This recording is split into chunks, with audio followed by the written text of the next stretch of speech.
Hello, YouTubers. Oh, hello, daytime TV world. Adrian Allen back with another video. This time it's responses to your comments on the Schofield and Willoughby daytime fakery video.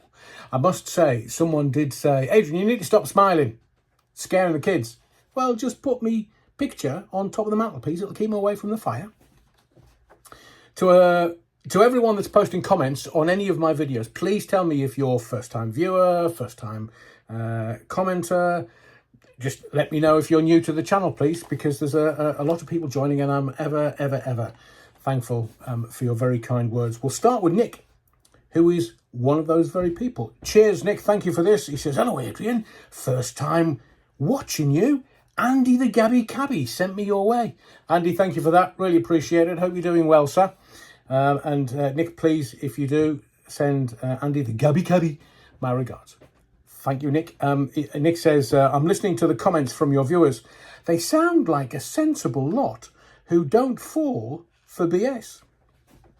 I'll be back. Chaz from a new viewer. Thank you, Nick. Very kind of you. Tamisha Frog. Adrian, the full story will only be told when Matthew McGreevy can speak freely without fear of court injunctions. This story is all led by Phillip Schofield, a confirmed person who tells lies. Holly is piggy in the middle on all fronts, and she still works for ITV. Maybe there's something in her contract which says she can't actually comment on certain things. But I'm hearing rumours. I'm hearing rumours that Matthew McGreevy has given his story to a red top. I'm not going to give you my source, but they're impeccable. That he's given his story to a red top and it's coming. But I also hear a rumour that they can't do anything because he's tied to some kind of NDA, non-disclosure agreement, until July 2023. And then I also hear from somebody else that Matthew McGreevy is being paid $4,000 a month for 10 years to disappear. So 50 G's a year for 10 years. Nice work if you can get it. But is it... I can't corroborate it. I can't get to the truth, the source. So if you've heard any of those and you know the source, as in SOURCE, you're wrong, please tell me, because I'm hearing all kinds of rumours, and it's this rumour and supposition that's just fueling it. But as I've said in other videos, showbiz is just fueled by rumour. That's what they said. That's what ITV said initially when they were talking about Phillip Schofield being gay. Oh, just scurrilous rumour. Thank you, Misha. To Retro Recall. Adrian, Willie Hollaby asking the public if we are okay. I think that's, yeah, okay. Spoonerism. How self-important and narcissistic is she to think the biggest problem the public have is about two rich presenters of a daytime TV show that have been lying? No, love. This is Retro Recall responding to Holly Willoughby, or Willie Hollaby. No, love. We kind of worry about whether we can put food on our table. The issue with Schofield is just car crash entertainment. Insightful Retro Recall. Thank you very much for that. To Daffy. Adrian, that is something I'd not even considered until now. But as a parent, I'd react far more extremely than Holly did. You've actually made me feel some sympathy for Holly now. I didn't expect that. Thank you, Daffy. Ian Aspinall. Adrian, Philip has upwards of 9 million quid. Any mental health issues, he's got the money. Sorry, any mental health issues, he's got the money to get the best help. And was the lad paid off? If so, how much? See, a lot of people can see right through this. Has he been paid off? $4,000 a month, as I've heard. Don't know whether that's a truth or just a made-up rumour. But I think it's closer that there has been some kind of payoff and he can't speak for a period of time, a non-disclosure agreement. That might be a 3-year, which is why he's not spoken to anyone. And if it is 10 years, can you imagine? He's never going to come out. Unless, of course, the red top has had the agreement run by their lawyers. and the lawyers will say, you can get away with this. Publish and be damned is the old phrase. Rosalind Baker, thank you, Rosalind. Adrian, my first time watching your 100th video. I enjoyed the show. I'll be watching again. Thank you, Rosalind. Thank you, Rosalind. Really appreciate it. Dave Boswell, the start of her speech said it right, Adrian. Feels weird. Dave. Dave Boswell again. Aubergine when texting means pennies. It's all right, I've mispronounced it for the algorithm. So the Fraggle walking out of his house, replace aubergine with pennies and might make more sense. I mean, we know what the aubergine thing is. Little emoji. I'm down with the kids. I think we all are, to be fair. Thank you, Dave. Pink Roses. Morning, Adrian. This morning, the TV show, is stale and needs refreshing and new presenters. It's time for both of them to go, but no doubt they'll pop up somewhere else. Pink Roses. There is something going around today, which I'm going to do a little 60-second briefing video after I've done this one about it, because it's cheeky, very cheeky, but from an agency and crisis management viewpoint, it's very clever strategy. Very clever. So that's coming next. I'm not going to give any detail away because other people will go looking for it and go, ooh, really, Adrian? So, Pink Roses. The whole of ITV needs a thorough clean out. I agree. Let's be honest. Showbiz is full of fake and nasty people. Just look at the seemingly squeaky clean household name that abused Alex. Apparently, Black Belt Barrister has some info on Alex, which he's releasing on Friday. He didn't, Pink Roses, from what I've been told. No, I've been running around for the last 24 hours, very, very busy, and I will do for the next 48. But there are videos coming every day. So I hope Black Belt Barrister does cough, so to speak. I'm just using the parlance. No, I'm not a barrister, and I'm not yet using legal stuff, but Black Belt Barrister, great channel. If you've not found it before, go and check it out. Great channel. As someone in the know, though, maybe you'd like to get in there first with whatever it is. No. It's like Penny Bunny. Penny Bunny's gone off and done some videos on other things, and I'm not.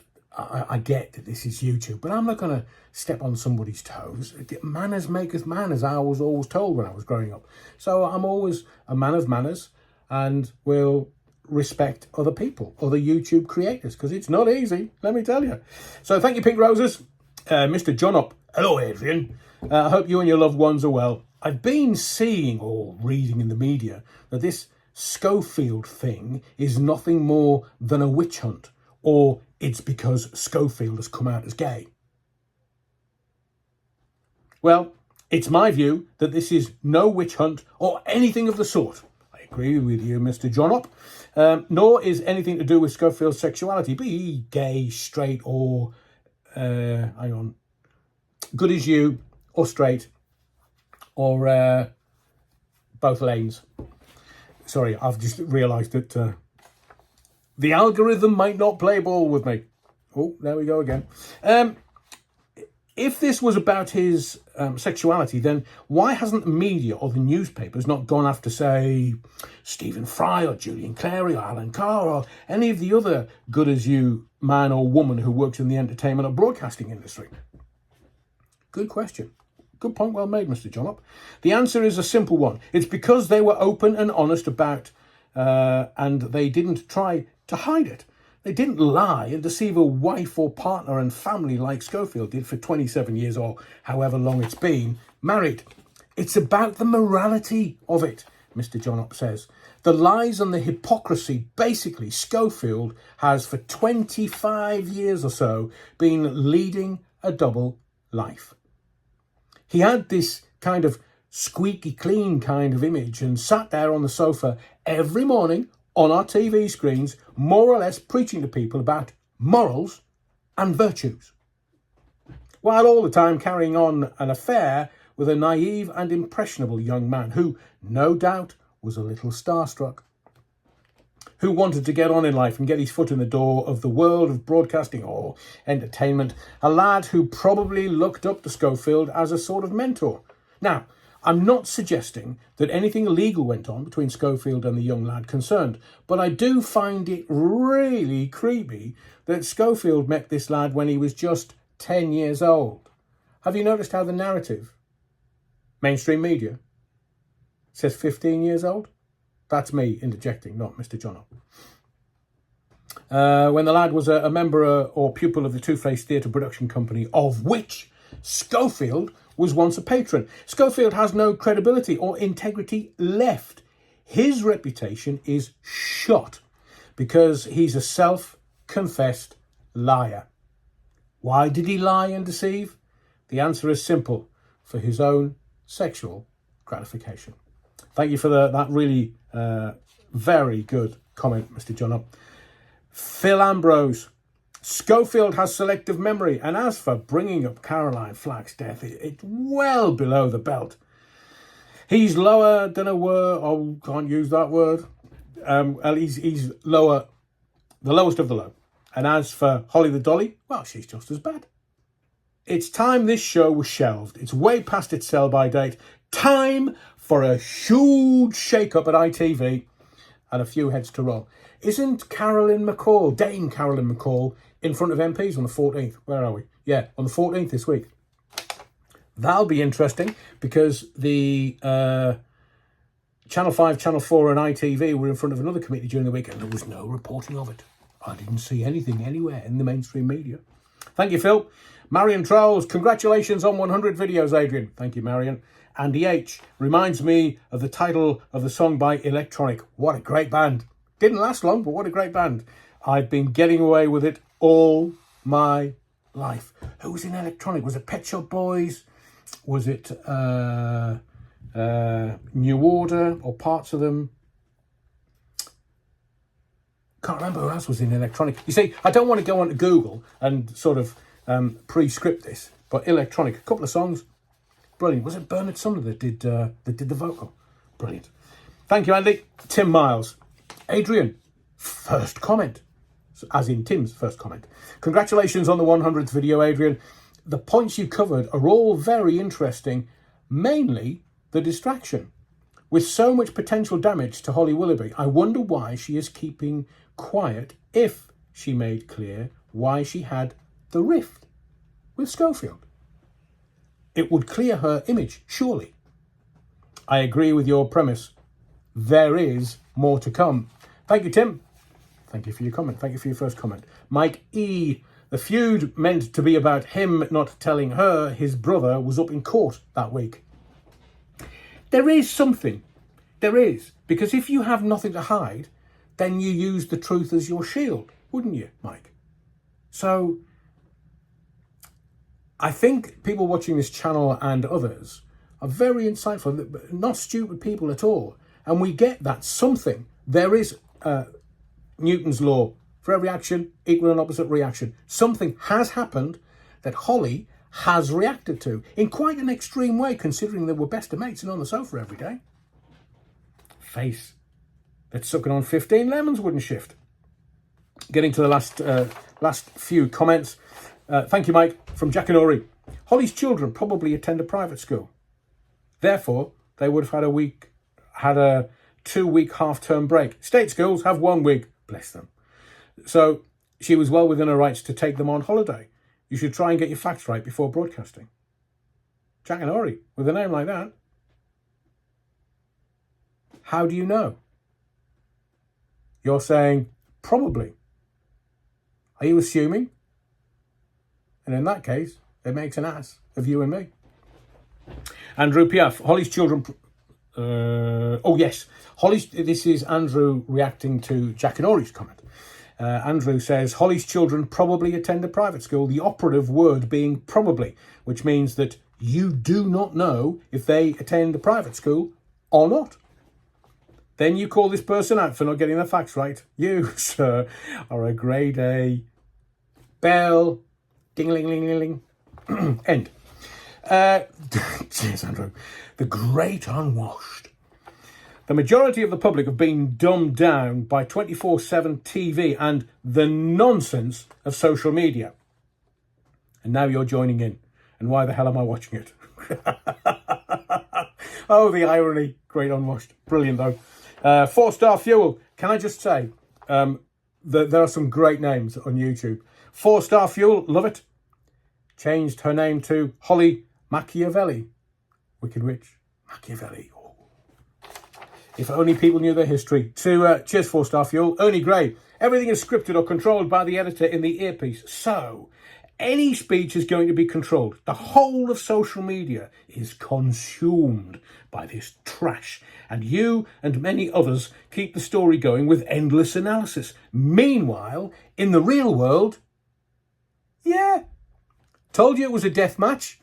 Rich Boy Sunak and Boris Johnson. Death match. So Rich Boy leaves the country. And Boris goes, up yours, I'm off. Told you it was a death match. Oh, that was brutal. Politics. I mean, they've both got enough money not to care. Edward Snowden, here's an interesting insight. Adrian, Piers Morgan will be alongside Willoughby, mark my words. I mean, I'm not being disingenuous to Piers, but he's not the best looking guy in the world. I mean, some people might find him attractive. I don't myself, but they need eye candy. They need eye candy for the blokes in Wally Hillaby, and they need eye candy. Did you see Craig Doyle the other day? Is he still selling double glazing? But he's there. A lot of people are putting him forward as the guy to fill Phillip Schofield's shoes. Another good-looking guy. Interesting. And the other thing, sorry, Edward Snowden, just to interject. The other thing that most people don't get, you see all this reportage in the newspapers, these column inches saying, Stacey, what's-her-face, Sullivan could be the next presenter of This Morning, and so-and-so and so-and-so and so-and-so and so-and-so. They're all managed by YMU, Phillip Schofield's former agency. Has he still got shares in it? So is it YMU that are just giving little column inches to the dailies, the red top, saying, oh, Stacey Solomon might do it, Alison Hammond might do it, Anton Deck might do it. They're all clients of YMU. Handlebar Mustache. Did I say that correctly? I'll do it again because I love the name. Handlebar Mustache. Frizzell was a failed presenter who couldn't keep the gig back in the day. He did spots on GMTV when Eamon was ruling the roost. In that aubergine doorstepping, Frizzell, whatever his name is, showed the true nasty side of This Morning family. I had to get that right in my head before I was able to say it. Did nothing to kill the story. That there is venom. It did nothing to kill the story. That there's venom and backbiting everywhere. Frizzell reinforced everything said about these pompous heiresses. That's Scottish. Thank you, Handlebar Mustache. Mirifique Beauty. Thank you, Mirifique. It was never about Phil's affair, as the whole show and staff, including Holly, knew about that 2 to 3 years previously. Holly slammed the final nail in Phil's career's coffin with that prepared speech done by ITV. She should have refused to read it because now she just looked like a backstabber. If Timothy had been on holiday with Holly and her kids, the press would have already been on that, I reckon. And final thought for these comments from Lynn Cuthbert. Oh, thank you, Mirifique Beauty. Lynn Cuthbert, Adrian, my thoughts exactly. Did they think his bro was getting off? They knew this was the make or break on the unfolding story. Panic was clear to see. Thank you for your comments. Please keep them coming because I will engage and interact with them.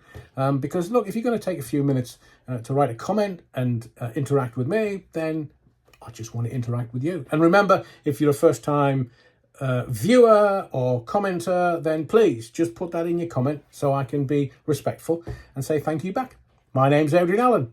Thank you for your likes, your subscriptions, but don't forget to ding the bell so you know when another video is coming. But most of all, thank you for your indulgence. I'll see you in the next video.